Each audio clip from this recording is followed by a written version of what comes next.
especially if they're physical like that.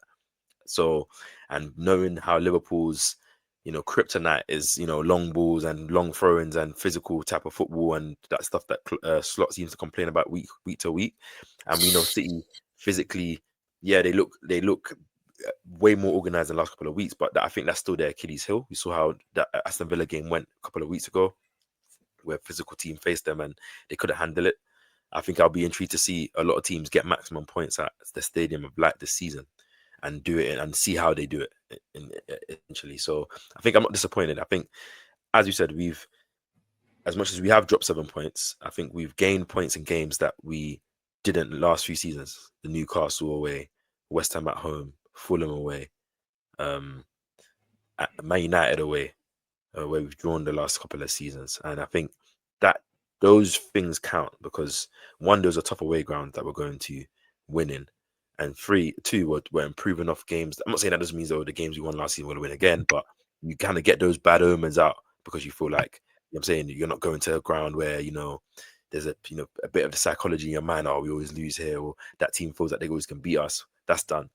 Obviously, the Sunderland game hurts because of the way we lost this last minute goal. Obviously, a couple of errors from some players that could have maybe changed the potential of that goal not going in. But as you say, like I'm very confident with Arsenal, especially in big games. I'm confident how we perform in big games. I'm confident going to every game, and that doesn't really change. And I think with obviously players coming back that we'll get into, I think that gives me more confidence, even more, for the games coming up, and just for us to continue to try and maximize the amount of points.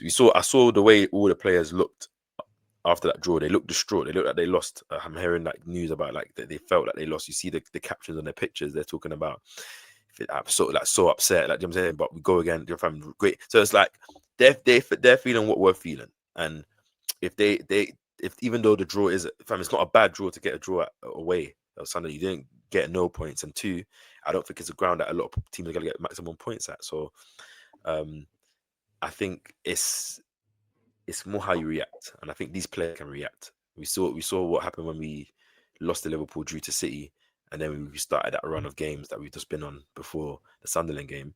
I'm not saying that means we're going to do that again, but we've seen that very early in the season with the injuries, with new players bedding in and stuff. That only bodes confidence for me. So I'm not really worried at all. How about you, bro? Because you're gonna drop points. I was gonna ask you. This is gonna be my next question because obviously we've got to break down stuff. So second half, we only bring on Mosquera. The bench, I would say, is pretty light. Obviously, you've got injuries and stuff like that. But if you was the manager in that situation, what changes would you have made? Because there's some changes I would have made in that second half towards the last 5 minutes. And I know it's all in hindsight and stuff, but you could see some players were struggling out there. Yeah. I think obviously I would have. I'm not mad, and I would have probably still gone with the 5 defenders, considering the type of game we're playing in and what Sunderland's method to try and score was, which is long balls into the box, cross into the box, throws into the box. So to have players to deal with that is necessary because that was literally how they were attacking through the whole game. Obviously, you saw Saka was quite legged through the game. Well, towards the end of the game, Marino was as well. And like the only options you're thinking about, well, for me, is like Wanyeri for maybe Saka. Marino one's difficult because I don't know if I'm putting on Harriman and Noose in that game, like where you want some experience and some height, to potentially deal with things in the box and headers and stuff, having to hold up the ball. And the way Sunderland were playing so physical is the reason why I wouldn't have flirted with the idea of putting on a Dowman, because of that the way the game was being played. That Ronaldo guy was fouling Saka all game, so I don't want to endanger that. Ronaldo, that's his name, isn't it? Ronaldo, isn't it? Ronaldo. I don't want to put Diamond under that threat. You have to still remember that Mikel has a safeguarding license to take care of this kid, in it. So as much as we want the title, these are the things I'm thinking about.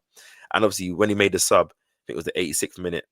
At that point, I don't think Sunderland had any real chance apart from that long throw that I think Bobby was offside, but Ryan made that triple save. That's when he made the sub, because he was like, we had all control of the game, and then one long throw, and if not for offside and not for Raya's magic, they would have been 2-2 just like that. And that was, do you know what I mean? And Could have lost that game. A lot of the discourse around Arsenal fans was like, oh, like why didn't he, bring on some attackers and continue going for it? Sunderland had nothing when we were going for it, and obviously I hear all of that in it. But football is not like that. Like that's what I'm saying. Like you know what? I'll be honest with you. Yeah, sorry. I'll be honest with you. Yeah, I personally, and I know we talk about safeguarding and stuff like that. Yeah, but for me, Dalman is probably one of the most technically gifted guys in the team. Obviously, you got Odegaard, obviously as well. But for me, Saka was leggy at the time. So this is the changes I would have made. Yeah, I would have probably bought off Saka for maybe Wanyeri or Dalman, because I know when those guys get the ball, they got pace. They're going to bring the ball up the pitch, and you're going to have to foul them. And that just gives us time, innit? That just gives us time. It gives us time to take maybe a set piece, slow the game down. And you could see that Saka was struggling. So that's one sub as well. And you probably won't agree with this as well, but I'm also probably bringing on MLS for Marino.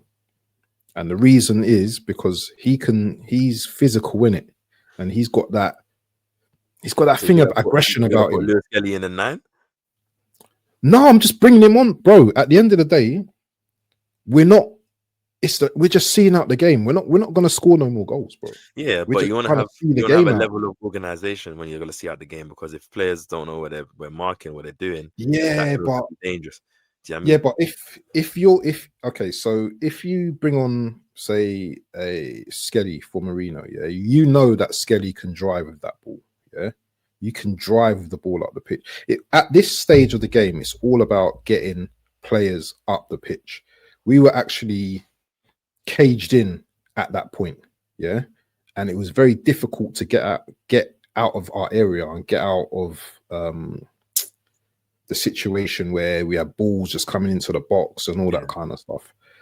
Brother, I don't care about a striker at that point, bro. I'm just seeing out the game with the last few minutes. That's what I'm doing. No, but that's what the manager thought was the best thing to do, because I'm saying like because I think for me, how I look at things is always very specific. It's like Sunderland from the first minute, where the goalkeeper was lost in long balls into the box. Isidore was trying to win, was winning some of his duels. Ballard was somehow getting high. Traore guy in the first half. Yeah, I was Ballard getting up high, high up there. And obviously this is what they. I went to go watch a couple of their highlights. This is what they've scored a lot of set pieces in this season, and they've scored a lot of crosses, and this is what they do in it. And they've obviously only conceded.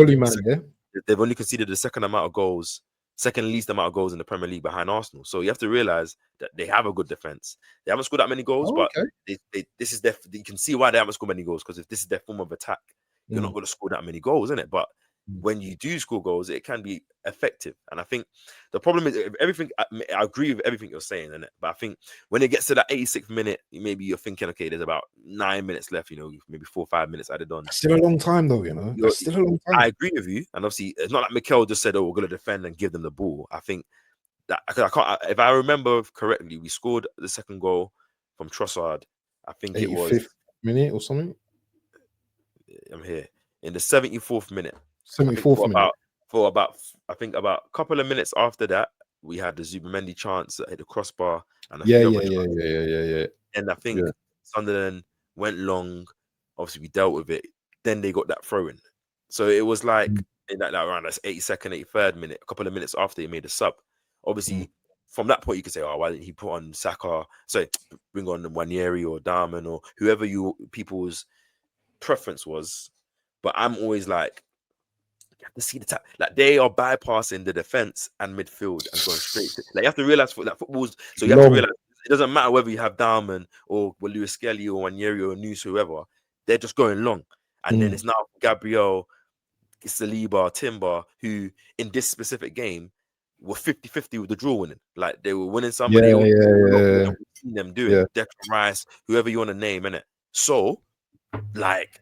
You have to think about how that specific game is going and what you're watching. Do you think we were a bit leggy for this game? Obviously, we had a Champions League game. I think, obviously, as I said, this is the same team that started like the week before. Obviously, bar Calafiori and maybe like I don't know who didn't start in Champions League game, but like players are gonna be tired. You know, if they've been playing how many 3 games? games as well. You have to Thinking think about about like 7 games. most of 7 our days. attackers who will be doing most of the work and the pressing and trying to get the ball up high and constant, especially in that second half where it was constant barrage after attack after attack. Like it's different where if like Madueke played midweek and Saka got to rest and Saka's fresh for this game, or if Martinelli had played midweek and then Trossard is fully fresh for this game, and the list goes on and on. Eze with Odegaard and Gokeres was playing, maybe have a Havertz. I mean all that kind of stuff. Because then, if our bench is a bit different, then I think I judge Mikel a bit differently. If you have all the options, it's to say Marino would have had a Marino, maybe a Havertz. If Gokeres started to bring on, change it up, Madueke, bring on some pace, Martinelli, and then it's all different. That's all excuses you got. What you have, but I think that's why I'm not that harsh on the team. Like I'm not saying that's we couldn't have done anything. Like for me, if Raya we could have lost that game. We could have lost that game. If Raya stays on his line, we win the game. If Raya goes to punch the ball, we win the game. But Raya had a lapse in concentration. He tried to catch it where Gabriel's going for a header and Bobby's going for the ball, and somehow Bobby wins it, and obviously he flicks off Gabriel's head, goes over Raya, innit? The one kind of rush of the blood moment Raya's had in a long time. I'm not going to be harsh on him. Gabriel's been excellent. Probably our player of the season all season. I'm not going to be onto him. Do you know what I mean? The team has been excellent for the last 10 games. I'm not going to be onto them. That's just how I am, innit? If now you got Spurs... No, listen. No, I'm not saying you're not. I'm saying that's me, innit? Like, I'm like, do you know what? Like, I'm not even going to overanalyze. Well, I saw, the manager... Why am I overanalyzing, innit? Like, at the end of the day, you don't know if... Like, okay, cool. People are saying, you could have brought on, take off Calafiori, bring in Capi. Whatever subs all of us football managers are doing, ultimately, at the end of the day, we're not in that stadium at that point in time trying to watch in it, like, do you know what I'm saying? So like trying to see what's going on. And that doesn't mean that I'm not saying we can't give us suggestions. It's just more like me just kind of you kind of have a bit of leeway. I'm not saying I think fans, because we haven't won, don't want to give the team no leeway. You got to give the team some leeway, man. We're supporting the team. We want us to win. These guys see everything. They probably watch, some of them probably catch a couple of seconds of our content if it comes up in the algorithm, and that you have to realize all that stuff in it. So I give people a bit of leeway. Shout out my brother BBK. Raya attacks. At the end of the day, Raya had pulls off some good saves in that game. He had one lapse moment and it did cost us the game. But I'm pretty sure he's gonna have games where he's gonna save us the 3 points because of his amazing saves. He's had games like that this season already. So I'm a bit like, perspective is always dominant for me, innit? If we go to Spurs at home after the break and then we don't maximize 3 points and smoke them the way I think we should be smoking them, then cool. That's at home, isn't it? That game, isn't it? Yeah, the Emirates, man, and we know it's an Emirates. But we're going to talk about that. We're going to talk about November now because of course, but I'm just saying, like, if this draw leads to like another potential drop points, then cool. But for me, I'm very, very relaxed in it because definitely that second half and the way we played gave me confidence, because I watched Sunderland and I was like, full team, Ballard already elbow Marino in the first half, header, you see that elbow, Xhaka was right next to his centre back playing centre back. The Siddiqui guy was there. They had like 9 guys in the box. Like, it's only Isidore that's outside. I'm like, damn, like, this is what we're going up against for 90 minutes, bro. What's this? And I kept saying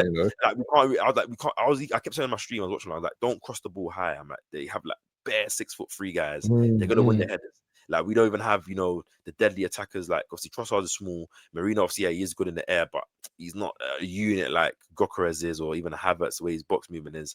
And it's like, we need to find something different. And I feel like we started to find solutions to open them up. So that gave me a lot of confidence, because I feel like breaking down a low block is the hardest thing in football. Like, no one can tell me anything, because I played in teams that played a low block, and you can make the best of teams frustrated because you have to resort to crossing the ball if you're not intricate enough for your passing. And let's say, what's the word, you have a bit of imagination with the way you want to play it. Like, if I'm playing some 1-2s in some risky areas and some interesting passes to try and draw players out into the box and stuff.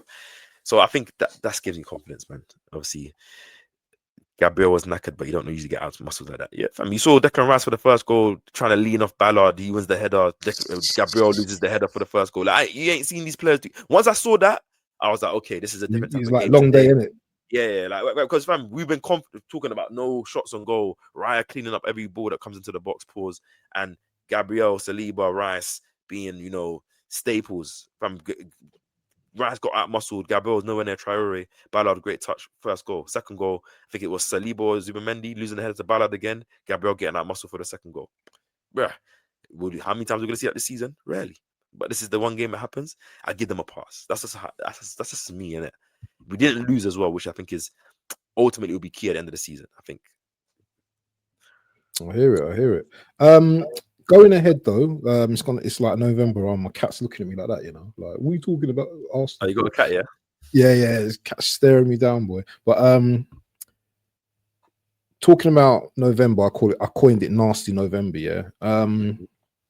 Tottenham and Chelsea. I'm not talking about the Champions League game because I'm just on Premier League right now. Yes, sir. How are you feeling about these two games? Are you confident? I know you're a positive guy, yeah, but positivity and realism brother. I got chest. You want me to back out the chest now? This might be a bit hairy though, honestly. I don't know. That's pause anyways, but I'm just saying that, like I think the main thing is that I know we've got to have a lot of our attackers back. So not only, and I'm pretty sure those guys, I think those rumors that Madueke was close to coming back for Sunderland, but they didn't want to rush him and stuff. Obviously, you've seen Jesus back in training. Gokeres and Martinelli was rumored from Athletic to be back for that game. And obviously, Odegaard and Havertz, Havertz just kind of should have been back already. So, like, having these players back, North London derby is a big... But these players back, this is what I'm saying. It's good to have these players back, but they're not going to be match fit. That's the big difference. But I'm saying it's having the options in it because they would have been training for weeks. Like Arsenal, what I've noticed with Arteta, you don't let players just come back until they're back. Like he doesn't try to force guys back, you know, from injuries. Like especially now the squad that we have. I think if they're all back in the squad or contention to be in the part of the match day squad or they're in the match day squad, obviously I doubt they're going to be starting. I'm pretty sure we'll start the same team, but I feel like we would like have more of the depth, more of the attacking options, more influence off the bench to potentially change the game or rotate and rest out players. And in the game, obviously, even though you're not talking about the Bayern game, but that comes off right after in between both of these games. Yeah, you have that's options. You see that? Okay, I had to cut you there, because this is where squad rotation, for me, is important because Bayern and Chelsea, 3 games in between, that's crazy, you know, bro. That's madness. It's the only advantage is that we don't leave London, innit? We face Tottenham at home, Bayern at home, Chelsea. So it's not like it's mad travel. They're sleeping in their beds and stuff. So I guess those little things count. But if we have all the players back, as you say, we can you can change up in the Bayern game